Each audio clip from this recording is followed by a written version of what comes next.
ọ̀pọ̀ àwọn adarí Nàìjíríà ni kò sí nǹkan kan lágbárí wọn. Ọbásanjọ́ ló sọ bẹ́ẹ̀. Bẹ́ẹ̀ bá béèrè lọ́wọ́ ọ̀pọ̀ àwọn tí wọ́n ń ṣe olórí wa pé kí nìdí tí wọ́n fi fẹ́ du ipò tí wọ́n láwọn ń díje fún yìí, níṣe lèèyàn máa bú sẹ́kún tó bá gbọ́ ọ̀rọ̀ ráúráú, òfìfo ọ̀rọ̀ tó máa jáde lẹ́nu wọn, ọ̀rọ̀ tí kò bá ìdàgbàsókè ìlú tán rárá ni wọn yóò máa sọ. Wọn ò ṣe ní sọ bẹ́ẹ̀. Kí ni wọ́n mọ̀ nípa bọ́wọ́ èèyàn ṣe lè tẹ àlàáfíà, ètò ààbò, ìfararọ ìlú, àfojúdá nǹkan, ìdàgbàsókè ìlú, ìgòkè àgbà àti ìlọsíwájú?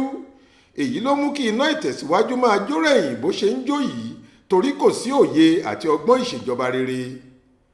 Ọ̀rọ̀ yìí àtàwọn ọ̀rọ̀ tó jọ ọ́ ló ń bọ́lẹ̀ bí òkò rìgìdì lẹ́nu èèkàn olóṣèlú ọmọ bíbí ìlú Abẹ́òkúta tó ti fìgbà kan jẹ́ olórí orílẹ̀-èdè wa láyé ìjọba ológun àti lásìkò ìṣèjọba dẹ̀mọ́kírésì, olóyè Olúṣẹ́gun Àrẹ̀mọ Ọbásanjọ́, lásìkò tó ń kópa nínú àpérò orí ẹ̀rọ ayélujára kan nílùú Àbújá, olú ìlú ilẹ̀ wa.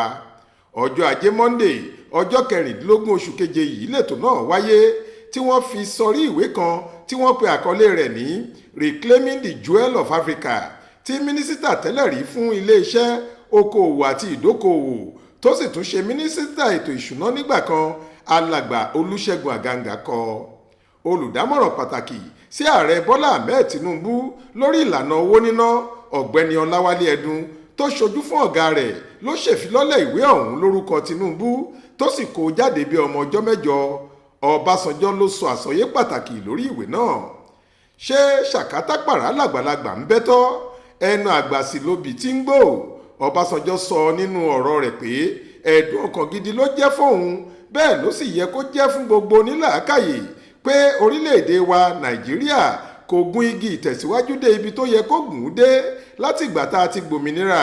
Ó ní ọ̀kan òjọ̀kan àwọn adarí àti olórí tá a ní ló sì pa kún ìfàsẹ́yìn tó bá ilẹ̀ wa ọ̀hún. Ó ní ohun tó ti kọjá sẹ́yìn ìbá mọ níwọ̀n tó bá jẹ́ pé àwọn ọmọ Nàìjíríà ti ṣetán láti ṣe ẹ̀tọ́ kí wọ́n fààyè gba ṣíṣe nǹkan lọ́nà tó tọ́ tó sì yẹ, ju fífi ojúsàájú, àbòsí àti ìmẹ́lẹ́ rọ́pò òdodo àti ìlọsíwájú. Ààrẹ tẹ́lẹ̀ rí ọ̀hún ní tòdodo ọ̀rọ̀, ojútì àti ìjákulẹ̀ ní ipò tí Nàìjíríà yìí wà láàrin àwọn orílẹ̀-èdè ilẹ̀ Áfíríkà yòókù. Ó lójú tí wọ́n fi ń wo Nàìjíríà kọ́ ni ìlú náà wà, àti pé ìjákulẹ̀ gidi ni Nàìjíríà ti mú bá àwọn orílẹ̀-èdè àgbáyé yòókù tí wọ́n ti fọkàn sí pé ọba àti ààyò ní ilẹ̀ wa máa jẹ́ nílẹ̀ adúláwọ̀. Ọbásanjọ́ wá ní níbi tọ́rọ̀ dé yìí kò sí ọ̀nà àbáyọ míì láti yọ orílẹ̀-èdè yìí nínú ọ̀fìn tó jìn sí ju kí àwọn aṣáájú láàyè gbogbo tí wọ́n wà takìjì kí wọ́n ṣetán láti forí ìkòkò ṣọ́dún lórí gbígbé àwọn ìpinnu tí yóò la ipa ọ̀nà ọ̀tun, ipa ọ̀nà rere tí yóò mú ìdàgbàsókè, ìlọsíwájú wá fáwọn olùgbé orílẹ̀-èdè yìí lọ.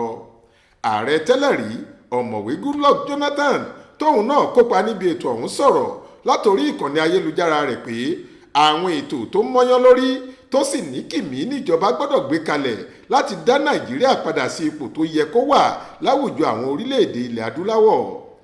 Ọ̀gọ̀ọ̀rọ̀ àwọn alákòóso, gómìnà, mínísítà tẹ́lẹ̀ rí, àwọn olókoòwò ńláńlá àtàwọn èèyàn jàǹkànjàǹkàn láwùjọ ni wọ́n péjú síbi ètò náà, bó tilẹ̀ jẹ́ pé orí ẹ̀rọ ayélujára làwọn míì ti darapọ̀. Faith Adébọ́lá ló ń jábọ̀ ròyìn fún iléeṣẹ́ tẹlifíṣàn Aláròye online.